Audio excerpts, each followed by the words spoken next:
today we're going to be talking to you about the internal rotators of the glenohumeral joint. First internal rotator that we're going to talk to you about is the teres major. So we're just going to turn this skeleton around here. Teres major attaches on the posterior aspect of the inferior ankle, travels through here, and attaches on the medial lip of the intertubercular sulcus. So right in here. So it's traveling here, and as it shortens, it's going to pull the humeral head internally. So it's going to contribute to that internal rotation. Also, if we're at a 90-90, that's fine. It's going to come from here to here, and again, as it shortens, it's going to internally rotate the humeral head. Also, we have the subscapularis muscle, which attaches in the subscapularis fossa in here, and the lesser tubercle right here. So as it shortens, it's also going to internally rotate the head in this position. And again, when we're at here, it's going to internally rotate the head in this position as well. And some functional movements of internal rotation would be reaching up if you have to hammer something, hammer a nail in a pie, or bring your seatbelt in to buckle it, or even putting on a belt in the morning while you're getting dressed. Any other exercises or movements? Throwing a ball. Yeah, throwing a ball is another functional exercise. For that. Just different aspects of getting dressed, maybe, unbuttoning, buttoning pants. Any reason you have to reach across your Yes. body, internal rotation is going to be involved. So.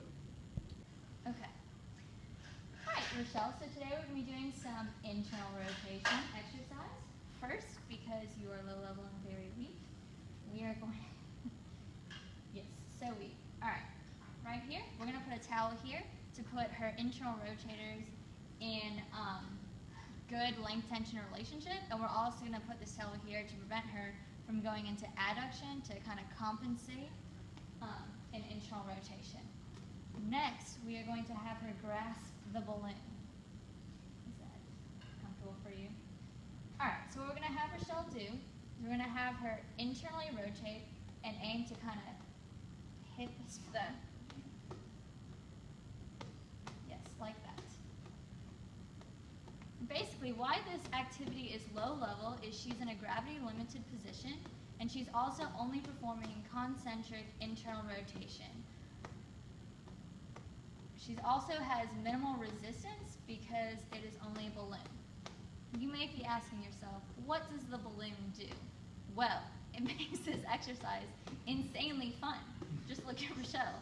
She's having a blast. Also, it does add a little bit of variation, so she does have to kind of move her arm around so that she makes sure that she hits the balloon. All right, let's move on to mid-level activity. So what we're going to do is you can drop that towel. We're going to come over to the column. And what I'm going to have Rochelle do is essentially she's going to come here. And she's going to come in a 90-90 position. And she's going to throw the ball against the column and catch it. Do that. Yep. So basically, some things you want to cue for is make sure she's not coming too far horizontally adducted. So if she needs to, she can move a little bit closer. And you also don't want to make sure she's not coming above 90. So bring her down just a little bit. That should be fine. Get her in there. This is a higher level activity because she is in a position of more active insufficiency for the muscle. She is excessively lengthened, so it's going to be harder for her to contract. She's also, you can stop. She's at a, she's getting the concentric and eccentric contraction going right there, which is going to be a little bit harder than just concentric at all. And she also has to do a functional exercise, which means she's getting greater neuromuscular control. But the final exercise, so we're going to go over here. All right, Rochelle, I'm going to have you stand right here, and I want you to throw the ball down, and I'm going to catch it, okay? Yes, I'm going to throw it to you. Ready?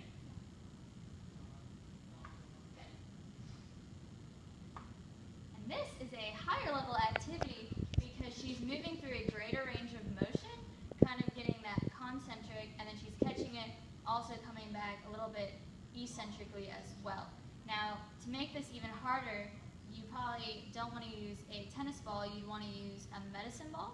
And you can also, instead of having the therapist catch it, throw it against a trampoline and then catch it, and that would kind of work on her reaction as well.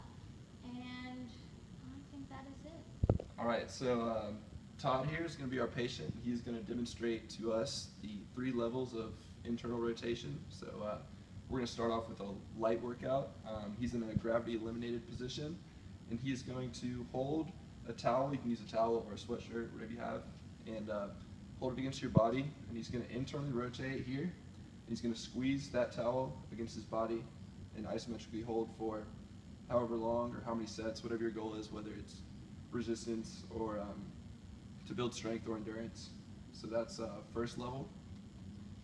And then you can move into a moderate level of intensity here, and once you step out just a little bit, he's gonna step out until the resistance band is topped, and from there, bring your elbow to your body and hold it there, and then you're just gonna internally rotate like this. Okay, and again, he's in a gravity eliminated, but it's a step up because he has more resistance here. And the third and final level, I'm gonna have you lay down here. Have the patient lay supine. Have him come to the edge of the table. Put a towel here to stabilize the elbow. And he's gonna start back here and bring his arm up like this and internally rotate against gravity. And this would be the third, or I guess higher intensity level exercise.